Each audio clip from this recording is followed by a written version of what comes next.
thanks to the support of channel member Stuart Chatterton. Well, there's 3 things I've learnt preparing for the start of this first ever season with Chivas. Thing number 1, the Mexican transfer window closes really early. We only had about 3 weeks worth of transfer action. Thing number 2, my director of football and/or the Mexican League really likes loans. And thing number 3, it's really going to hurt every time a young player I was planning on using who had bags of potential gets sold for less than £1 million.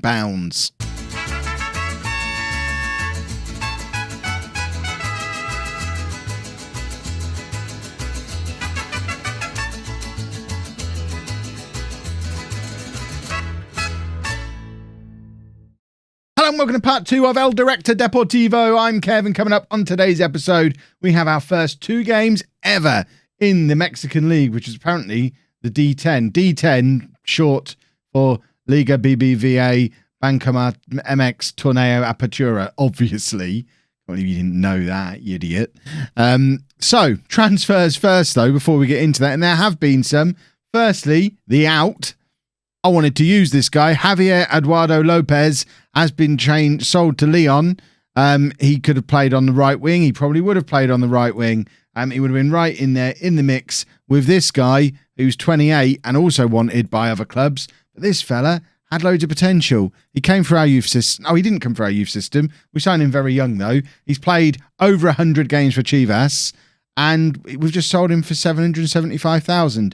Something I never in a million years would have dreamt of doing. Also, what I probably wouldn't have done with all the money that we had to spend is spend most of it on loan fees. These 2 transfers went through before I arrived. Antonio Briseño looks awesome. He's made his Mexico debut during this little bit leading up to the start of the new season. I've appointed him my captain. He is a model professional. He is awesome. Spending £8.5 million on a 21-year-old from Manchester City was a weird one. But I guess the fact he's 21 and already has 7 goals from 13 caps for Mexico is good. Doesn't have as much potential as the lad we just sold for $775,000, though, who was also a winger. But we won't let that get us down. But then these are the ones that have actually gone through under Mike's power. All 3 of them loans, plus my head of youth development, brought in this guy permanently. Abraham Flores, a 17-year-old Mexican defensive midfielder with 3-star potential from Tijuana. He's good, and I appointed a good director of football. We might need a decent head of youth development as well. But these are the loans, and to be fair, they're all pretty good. My issue with them is that we've spent a lot of money on them, and they're only here for the year. But Alfonso Gonzalez, 25-year-old Mexican international central midfield player, who does come in as our best central midfield player. It's cost us £1.4 million to loan him from the year from Monterrey. Let me know how you say that down in the comments. Diego Lainez is a 19-year-old Mexican international, 4 caps for Mexico already at the age of 19. He's on loan for the season from Betis. He can play on the left wing or the right wing. 5-star potential for this lad. And on the left-hand side, he's second only to Macias, who's going to be my striker. So he does come in to be our starting left winger. He was at our big rivals, Club América. They're going to love this as well. He was with them, £13 million to go to Betis, who played him 12 times last season, and then for £2.7 million, we've been able to loan him back for the year. This is the kind of loan where if I was doing transfers myself, the comments section would be kicking off. Why would Betis loan him out to you? They were playing him. Look, I don't make the rules. Mike did it, not me. And then lastly, Cesar Montes, if we can actually click on him, is a 22-year-old Mexican international, so the 3rd young Mexican international. If these had been permanent signings, I would be over the moon. 9 caps for Mexico already, 3.5-star current ability, 4.5-star potential ability, and comes in as our best centre-back on loan from divisional rivals Monterrey for £2.9 million. I don't know why they've loaned us 2 players who are good enough for our first team. This guy's 22 and has played over 130 times for them. Let's have a look at the season preview. Maybe they're just much better than we are. League table, season preview. So they're predicted to finish 2nd. We're predicted to finish 5th. So I can only assume they're a much better side than we are. And that's why they can loan out 2 players who come straight into our team, which doesn't necessarily bode well. As I think, did we look at the rules last time and confirm we need to finish in the top 4 to qualify for this? No, top 8 qualify for the... So to be fair, we just need to finish in the top 8. There you go. It shows us on there. That's what the coloured bit means, Kev. And if we look at the club vision, be competitive, not expected to get beyond the opening stage playoffs of the Liga MX Apertura. So what I'm interpreting that to mean is as long as we finish in the top 8, we can then get knocked out immediately and the board are happy. So I think for a first season, media think a 5th place finish. Maybe we could have a sneaky run at the semi-finals. Who knows? But I guess these top teams are likely to be much... In fact, that top 4, looking at the odds, look considerably better than us. And we're probably head of a chasing pack of maybe 5 or 6 who've got realistic playoff hopes. That's how I'm interpreting all of that.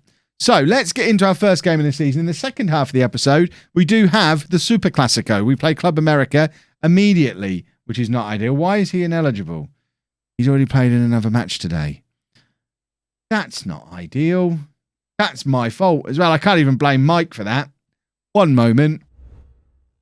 Right, that's fixed that problem. Sort of. We're having to play an injured player on the bench because so many of our other players were doing that. Why are these guys on holiday? I haven't given them holidays. I guess because they were involved in internationals over the summer, maybe.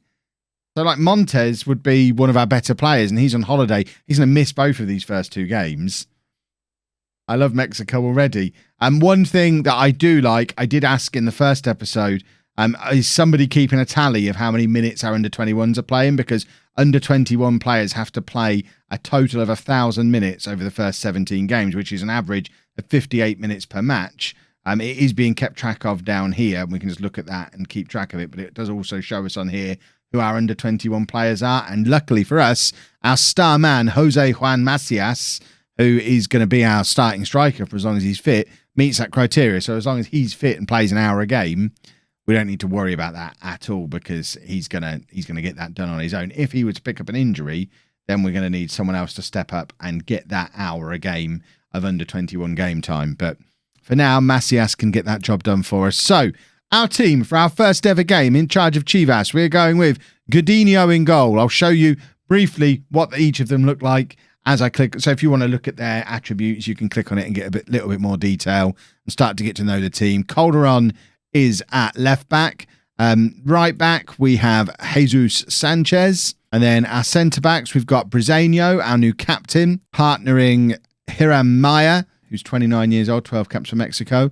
Galito Vasquez is at the base of the midfield. And then ahead of him, we've got Alfonso Gonzalez, who's the lad who's on loan, isn't he? I think he's the one who's in on loan from Monterrey. He's already played for Mexico. Villalpando is a 27-year-old Mexican alongside him in central midfield. As you can see, we're going for the double Mazzala in here, which actually is a terrible idea. It's an utterly terrible idea. We haven't got a playmaker in here at all, so we're actually going to do that. Which I think during the friendlies, I was toying with having a deep playmaker here like I normally would, but that would mean both of my 2 best players in that position, who both want ball-winning midfielders, wouldn't fit properly. So we'll actually make Villalpando the deep line playmaker just there. Gonzalez can be the Mazzala further forward. We've then got Uriel Antuna, who's actually a right winger, but he's going to be playing over on the left as an inside forward. This is the guy who's just come back from Manchester City, or come back to Mexico from Manchester City for £8.5 million. And then Brizuela is on the right wing. And then up front, we have the boy, Jose Juan Macias, JJM. We're just going to call him Macias. JJM feels like it takes longer. I won't always introduce the team like that. If you are new, I just want you to get to know the team as I'm getting to know the team. So I'm just showing you a little bit about them so you can start forming your opinion on these players, what their best positions might be. Let me know in the comments how I'm using them wrong, all that kind of stuff. Right, we should be winning this game. Puebla, I think that's how you would say that, are a team we would expect to beat. The big test is going to be in match 2 of this episode where we play America. And despite it being our big Super Classico, the big game in Mexico, I don't think we're ready to go to their place and beat them just yet. But Macias is in here. Is he going to be the scorer of our first goal of this new series? Gonzalez back to Vasquez, Villalpando. Sanchez shoots and scores. And only Jesus who scored, isn't it? You're going to get that gag over and over and over again. We're managing in Mexico.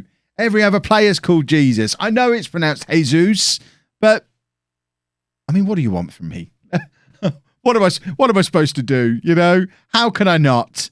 What would Jesus do? He'd do that. He'd score the first goal of this. Yes, you're going to get a lot of it. You just have to cope. It would be harder for me to not say them than to handle you lot telling me not to do them in the. It's just, we'll be fine. We'll get through it together, and hopefully Mike won't sign too many Jesuses for me, so I won't have to do it too often. I mean, it's raining, which I didn't realise it did in Mexico. I assume it must occasionally. Whenever I've seen Mexico on the telly, it's always looked really hot. I have perused a map to get an idea of where Guadalajara is in Mexico as well.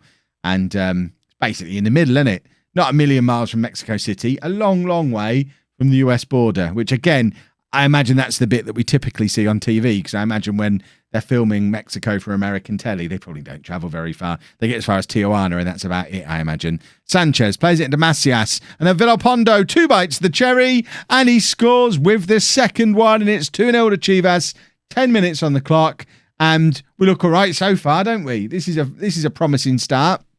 Of course, it's, like I say, against one of the poorer teams in the division, but we don't care. We're just going to score as many goals as we can, try and get our confidence levels up as high as possible. When I arrived, both dressing room atmosphere and team cohesion were as low as they can get. Gonzalez has made it 3 after 12 minutes. Is there... it feels like there might be a big difference between the good teams and the not so good teams in this division. Unless we're just having an exceptional first day of the season, I suggest there might be a few teams in this league who maybe aren't very good, of which Puebla might just be one of them. Like I say, real test comes against Club America. If we beat them 8-0, then we assume that Chivas is really overpowered and the game doesn't realise it. But I suspect that's probably not the case.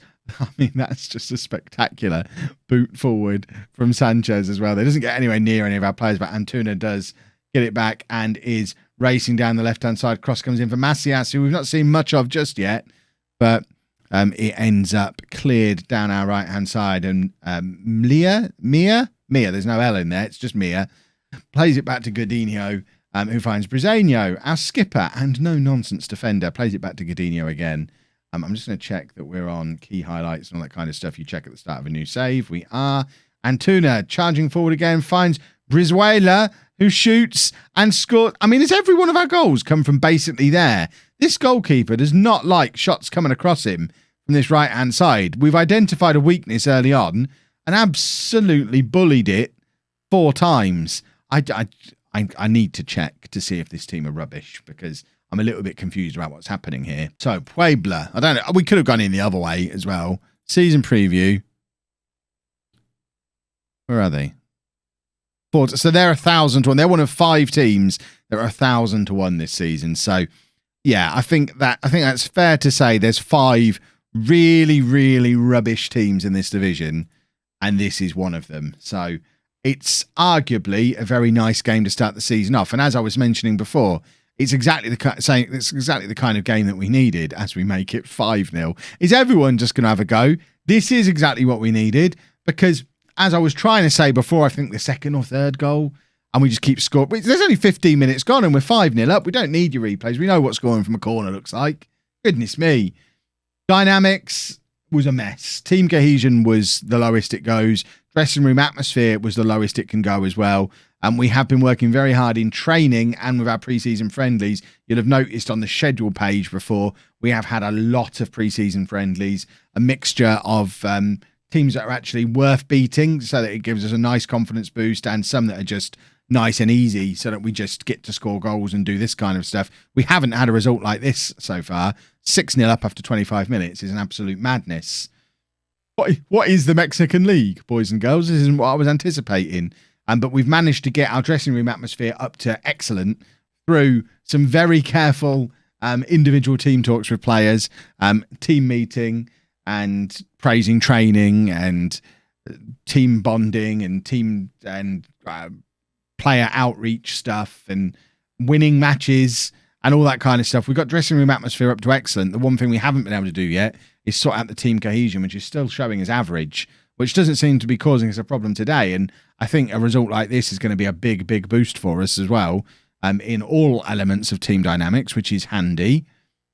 But I still maintain the big test is going to be Club America in this second match. And I think what I'm going to have to do going forward with these episodes is be quite selective about what league games I show you, because as much as it's nice to see us score an absolute ton of goals, especially in the first game, we don't want to necessarily be watching this every match, because you'll start thinking it's all too easy. And of course, beating teams like this looks like it is going to be pretty easy, but winning the league, maybe not so much, and competing in the Champions League, which we're not even in this year, again, probably not so much. And that is going to be the ultimate goal of this evening: win the CONCACAF Champions League, and do it without being able to do any transfers and by only having Mexican players. It is 7-0 at half-time, and this is absolute insanity. I'm not going to show you the second half. I'm sure you can understand why there's no point just showing you goals going in. I think we've established now we're better than Puebla. We've got a good idea of who our good players are, because they're all good and they're all scoring lots of goals. I think the first half is plenty. I'll keep you up to date with what the final score was, and then we'll get a real test against America. And if we, like I say, if we absolutely smash them as well, then I write a strongly worded letter to Sports Interactive about how poorly balanced the Mexican League is, because I don't understand. Gonzalez is in, and it's straight at their goalkeeper. And I think that's probably that for the first half. 7-0 at half-time. Don't get complacent, lads. I'll check in with you again at full time. Well, in all my years playing Football Manager, I don't think I've ever had a first competitive game quite like that one. An 8-0 win in the end. For context, a little over 6 weeks ago in game, I lost my first match against our own under-20s. That's been quite a story of progression over the course of the pre-season, including beating a team that I literally picked because they were called La Piedad, which I thought was a brilliant name. It's probably not how you say it, but to me, Piedad sounds fantastic. That's what I was talking about with the dynamics before. We've got this up to excellent, which is obviously making a big difference. And apparently that'll make a difference too when we get there. But we've got Tony the Tiger doing our news headlines. Oh my word, that's that's our history. I haven't looked at this screen before. That's absolute insanity. Well, we need to be back up here then. That wasn't what I was trying to click on. I was trying to click just to confirm we are playing America next. We are. Let's see how we get on against them, I guess. So, America then. I read on Wikipedia that this was called the Super Classico. According to Football Manager, it's the Classico de Classicos. Let me know down in the comments if you know for sure which one it actually is. I'm inclined for now to go with the Classico de Classico because that's what it says here in game. But we'll. I'm happy to change. I'm happy to change back if I'm proven wrong. No changes to the team that played in that last match because I'm not a crazy person. We just won 8-0 in the league in our first ever game. Linez has again been playing for the under-20s today, so I probably need to stop making him available for that if I want to be able to use him in the team. And this thing that's keeping track of how many minutes the under-21s are playing, despite the fact we only have the one in Macias, I remember a rule that I read at some point where 22-year-olds get 50% of their playing time counted. We've obviously got a lot of 22-year-olds because we've already done 250 of our 1,000 minutes from our first match. So we're now down to just needing 46 minutes per match. That is going to be no issue to take care of. But I'm very, very interested to see what happens in this game now, just to see how much of a difference there is between the top teams and the bottom teams here in Mexico. America doing a 3-5-2/5-3-2 kind of thing, depending on whether you're a glass half full, glass half empty kind of guy, I guess, or probably more, depending on how attacking you plan on using your wing-back/full-back/defensive wingers, whatever you're deciding they are. But I mean, how can I hope for anything other than a win off the back of the game we've just had? America only drawing their opening game, although look at them dance through us as if we're not here.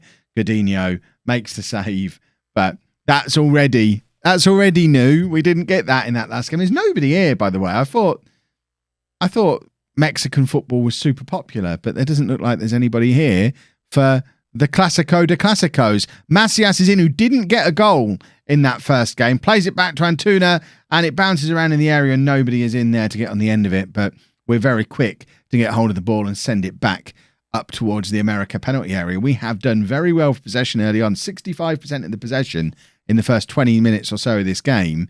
But other than that one attack, the one highlight, nothing much has come of it so far. But we've got huge space here for Sanchez. Sanchez plays it to Villalpando, who crosses it, looking for Antuna, but can't find him. And now America with the chance to get a counter-attack on, and they're 2-on-2, and they've just skipped past our defender as if he wasn't there. Godinho, luckily, there to make another good save. He's had a couple of important stops to make so far already. And I certainly don't think we're going to be winning 8-0 today, but we do look dangerous going forward. But America look very dangerous on the counter-attack. We've got a corner now. Villalpando with the corner. And what has gone on there? That's probably going to be disallowed for offside, I would suggest. If it isn't, I don't know what's going on. I don't know why he stopped it. It's being given. So the header, he's basically chested it off the line and then just stood there with it and had all the time in the world to put it over the line himself. Why he got in the way of the ball in the first place, I do not know. We've gone up the other end, and America have got an immediate reply, also from a set piece. So we're good at attacking corners, apparently. We're not very good at defending them, and it's 1-1. And that feels pretty fair, to be honest, based on what we've seen in the early parts of this game. And despite this being a huge rivalry between the two of us, I'll be happy coming away from here with a draw. Corners again causing problems. It's back out with Villalpando again, who crosses, looking in for Maya again, who got that first goal. It falls to Vazquez, Maya, Gonzalez now, who got 2 goals in the last game. Antuna's in, and that's a terrible finish. Utterly £8.5 million for that? Are you serious? What did Manchester City see in him? Clearly nothing, because they sold him back to us. That was a terrible finish. To be fair to him, he's a right winger who should be playing as a winger on the other side rather than an inside forward on this side. So he probably isn't the best finisher in the world. And once we've got the is it Liners? Is that his name? The fellow I keep putting in the under-20s, which, I mean, he isn't match fit. That's why we keep doing it. But we have spent millions to have him in on loan for the season. We may as well actually use him because season's nearly over. There's only 17 games in this first half of the tournament. Because Mexican football is baffling. I am, because I'm recording the first couple of these in advance, I still haven't had explanations from you all yet to how it all works. But if you didn't get a chance to leave me an explanation yesterday or earlier today, depending on when this video came out, please, in the comments section, explain Mexican football to me. I need your help understanding all of this. Although I'm recording the video over a week in advance, I will be reading all of the comments. And from Wednesday this week, the video will be back recorded the day before, so I'll be able to start replying to some of the stuff that appears in the comments directly in the video. So we are now 2-1 down. I feel a little hard done by, if I'm honest, because we've had more possession, we've had more shots on target. America have created the more clear-cut chances, so I guess they would argue they deserve it. But actually, okay, they have 3-2. But I still think a draw, based on what we've seen in the highlights, a draw is the fairest outcome at the moment. And there's Brizuela, plays it all the way back to Vazquez, which was a weird decision.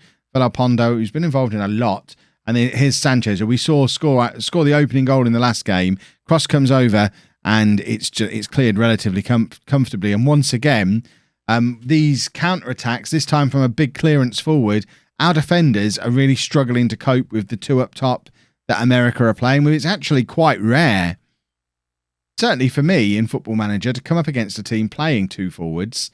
And it is something that my very attacking flat back four with two flying wing backs does struggle with from time to time.